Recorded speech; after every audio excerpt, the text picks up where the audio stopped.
Akibat corona ini ada dua kesimpulan, Pak. Bisnis yang tertekan atau sulit bertahan. Ada bisnis yang bertahan, tapi ada bisnis yang meningkat. Ini corona ini. Ini studinya adalah siapa bisnisnya tertekan itu. Yang paling parah itu adalah sektor wisata. Hotel kena hari ini. Restoran kena. Terakhir itu ke Bali, hotel sebesar misalkan Swiss itu yang nempati hanya nggak boleh lebih dari 10 orang. Yang tidur di hotel pun ketakutan. Hotel segini cuma di wong 10. Karena kosong, jalan kota itu kosong belum. Bagian itu.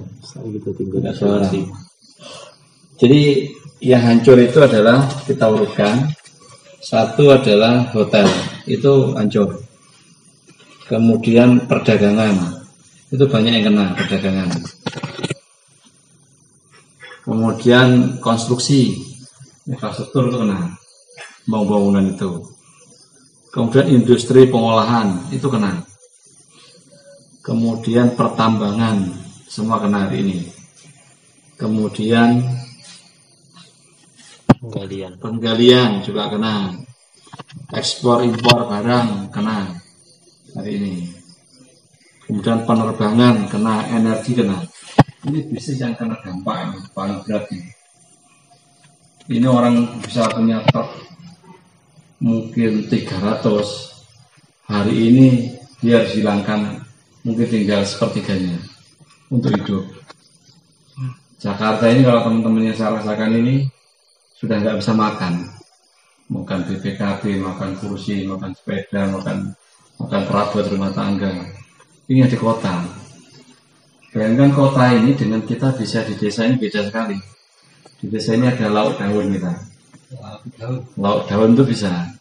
Jadi kita ke tetangga berbagi kates itu bisa dimakan, berbagi apa bisa dimakan. Di kota orang jadi dapat duitnya dengan putaran aktivitas. Rumahnya sudah padat, dia ini cari duit kalau udah bisa beraktivitas. Kalau di rumah tidak bisa dapat duit, makanya dia bertransaksi, bernego, mungkin jadi maklar, mungkin dia kerja ke kantor. Dia ini di kota, begitu di lockdown, jebret gitu, ya dia habis gitu. Bukan masalah nggak bisa makan saja, hampir orang kota itu hidupnya dari kredit. Rumahnya kredit, motornya kredit, apanya punya kredit. Begitu mati di lockdown satu, dia nggak beraktivitas. Orang kota yang kena kolak, paling berat merasakan. Kita di kampung masih enak ini, masih nyaman lah kita ini. Ini yang di desa dan kota, ya kan. Tetapi ada bisnis yang bertahan. Apa saja? Satu itu pertanian, itu bertahan. Karena sembako manusia. Kemudian perkebunan, ini bertahan.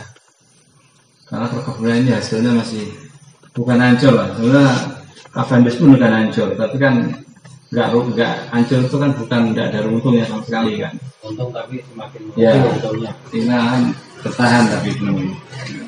Ada lagi peternakan. Peternakan itu masih stabil. Artinya sembako ternak itu masih stabil. Karena sebetulnya industri yang paling nyaman, Anda itu ternak sapi itu beli sekali, Pak. Tetapi beli pakannya berapa kali? Berkali-kali. Ya, Anda beli ayam itu sekali, tapi beli pakannya berapa kali? Berkali-kali. Makanya sisi industri peternakan itu yang paling menguntungkan pakannya. Karena beli pakannya kan berulang-ulang dia, gak mungkin beli pakan sekali. Siapa yang bisa menyediakan industri pakan hari ini lebih stabil ya daripada industri ternaknya sendiri. Di atas itu mungkin baru nanti breeding yang paling kuat. Breeding itu peternakannya. Sapi di Australia itu sapinya syariah. Sapi kita tidak syariah. Saya buat hukum ya, kita ngomongnya hanya ini ada biom aja sorgan. Sapi di sana itu, ini kakeknya, ya kan? Ya kan? Di kita itu kan enggak. Kakeknya bisa ngawini tutune gitu. Cucunya ini kakeknya kan barongan bagus. Dia kawin dengan ini ibu anaknya gede, dikawin lagi sama kakeknya, ya kan? Terus kemudian ini kawin lagi, punya anak lagi, dikawinkan sama buyutnya. Nah, ini aja yang di manusia incest saja itu bermasalah. Perkawinan incest itu, iya inbreed. Bisa lemah fisiknya, bisa lemah mentalnya. Di Australia tidak ada. Di Australia itu hanya undang-undangnya hebatnya apa? Sapi jantan tidak dipelihara di sana, dibuang keluar. Sapi betinanya dipertahankan. Karena orang ternak itu sebetulnya apa sih? Sapi ini bisa ternak sampai beranak 10 kali. Di Australia akan dibuang kalau sudah berternak 9 kali baru betinanya dilepas. Gak akan betina dibuang ke kita, nggak mungkin. Yang dibuang itu jantan yang di sini kemudian dibesarkan, dipakai korban. Gitu. Di sana betinanya dicari anaknya. Kalau nyaman minggu sapi, ini wedok itu nih. Bisa mana pinsongo gitu. Jadi sapi satu bisa jadi 10. Sapi 10 bisa jadi 100. Nah di kita ini kan karena memanfaatkan ada sapi jantan banyak, digemukkan, ada pasarnya lagi. Gitu. Tetapi negara-negara sudah memiliki teknologi tinggi, dia lebih enjoy dengan breedingnya, peternaknya itu maksudnya, ya kan? Ya, ini bisnis yang peternakan. Kemudian ada lagi yang bagus lagi itu adalah kehutanan. Itu masih bertahan ya. Nanti butuhkan bahan bakunya. Perikanan masih bagus. Perikanan. Kemudian listrik masih bagus, gas masih bagus, air bersih masih bagus, pengangkutan masih bagus. Yang saya lihat, kalau itu dia sembako manusia masih aman, sembako ternak aman bisnis ini, ya kan? Yang paling meningkat siapa? Tahu sendiri, kesehatan yang paling meningkat. Jadi kan kalau mau bisnis sekarang, bisnis kesehatan sama kebahagiaan itu masih aman. Kebahagiaan itu suplemen, bukan hanya kuat, suplemen, makan bermutu tinggi itu suplemen, ya, itu kualitasnya masih bagus, ya.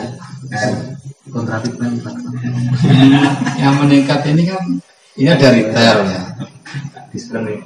ada makanan itu masih bagus, kesehatan lah yang paling utara ya. IT masih bagus, jalan komunikasi informasi. Produk kesehatan pribadi. Judulnya kalau yang meningkat dari ini itu adalah satu di orang dropshipping itu di ini besar-besaran kurir karena di tengah pandemi nggak bisa bergerak online, dia lagi panen. Lagi sama senyum-senyum yang punya kurir, yang kurirnya bagi bangkitnya.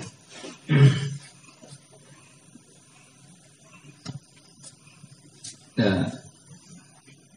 Sekarang kita menghadapi situasi, nggak tahu deh teman-teman mesti posisinya di situ kan. Apakah usahanya makan, apakah usahanya lagi bertahan, apa usahanya itu lagi meningkat, ya kan? Upaya belum ada.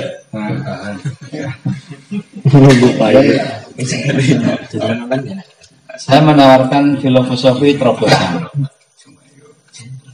Jadi ini tidak bisa Anda lakukan dengan cara setengah-setengah.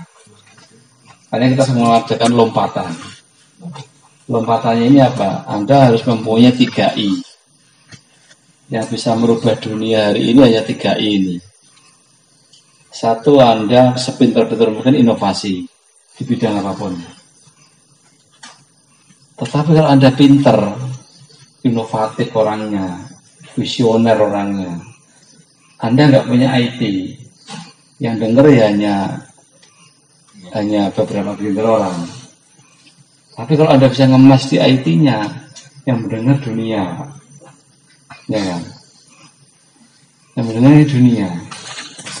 kelompok kecil begini, kalau ini ngelolanya benar di virtual online-nya, jadi bagus. Karena ada semua materi di University tentang Pisang Cavendish. Ya kalau namanya presentasi kan nggak bicara jatuhnya saja kan, bicara untungnya, jatuhnya, antisipasinya gitu loh. Bicara fokus, bicara soto yang ini kita kemas, bisa juga. Artinya apa? IT ini menjadi hari ini barometernya. Nah, kalau ini aja orang 10 ngumpul, kita bikin studio, nanti dikemas random acaranya, gear strateginya diarahkan. Orang akan melirik ini. Ini hebatnya sekarang gerakan IT-nya itu, ya kan? Tetapi Anda inovasi bagus, IT pinter, tapi nggak punya investor, nggak jadi. Karena investor hari ini itu harus ada. Makanya apa? Kita bertemu itu nanti dalam rangka untuk menarik investor, ya kan? Meskipun nanti punya strategi yang berbeda ya. Sehingga motonya, kalau kita punya 3I ini, Anda bisa merubah dunia. Kalau nggak punya ini, kelihatannya sulit pertanyaannya.